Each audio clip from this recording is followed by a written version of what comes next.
महाराष्ट्र की सियासत में अचानक जो भूचाल आया हुआ है, इसकी पटकथा तो उसी दिन लिख दी गई थी जब शिवसेना ने भाजपा के साथ गठबंधन तोड़कर और अपनी विचारधारा से समझौता करते हुए कांग्रेस और एनसीपी के साथ मिलकर सरकार बनाई थी। राज्यसभा और उसके बाद फिर एमएलसी चुनाव ने तो बस इसे अंजाम तक पहुंचाया है।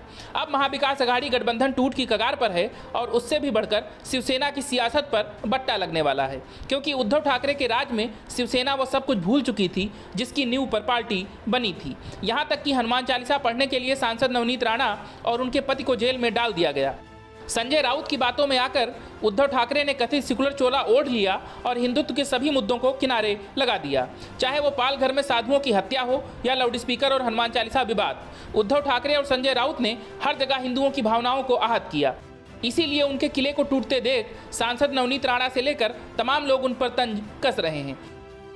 बता दें कि नवनीत राणा सीएम उद्धव ठाकरे के घर के बाहर हनुमान चालीसा का पाठ पढ़ने का ऐलान करके विवादों में घिर गई थी और उन्हें उनके पति रवि राणा संग जेल भी जाना पड़ा था।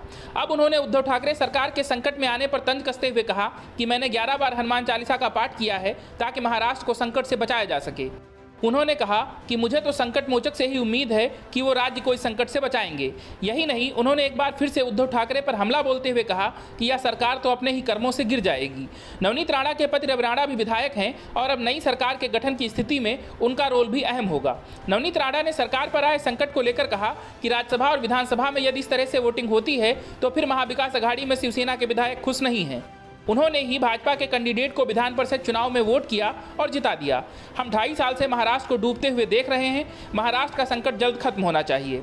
विधायक राज्य का नुकसान होता नहीं देख सकते हैं और जल्दी ही इस संकट को दूर करना चाहिए। शिवसेना के अंदरूनी मतभेदों से यह संकट खड़ा हो गया है। उन्होंने कहा कि अपने कर्मों से ही उद्धव ठाकरे सरकार गिर जाएगी। नवनीत राणा का तो यहाँ तक कहना है कि इस सरकार का जनता से संपर्क टूट गया है। गौरतलब है कि दिग्गज शिवसेना नेता एकनाथ शिंदे ने 35 विधायकों के समर्थन के साथ शिवसेना को तोड़ने का ऐलान लगभग कर दिया है। वहीं एनसीपी नेता शरद पवार ने ट्वीट कर कहा कि ऐसा बताया जा रहा है कि महाराष्ट्र विधान परिषद के इलेक्शन में क्रॉस वोटिंग हुई, लेकिन पिछले 50 सालों में मैंने देखा है कि कई बार क्रॉस वोटिंग होने के बावजूद भी सरकार चली है। इसके बावजूद हमारे गठबंधन में कोई मतभेद नहीं है।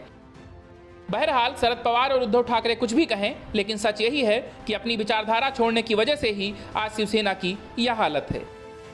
Bureau report, news of India.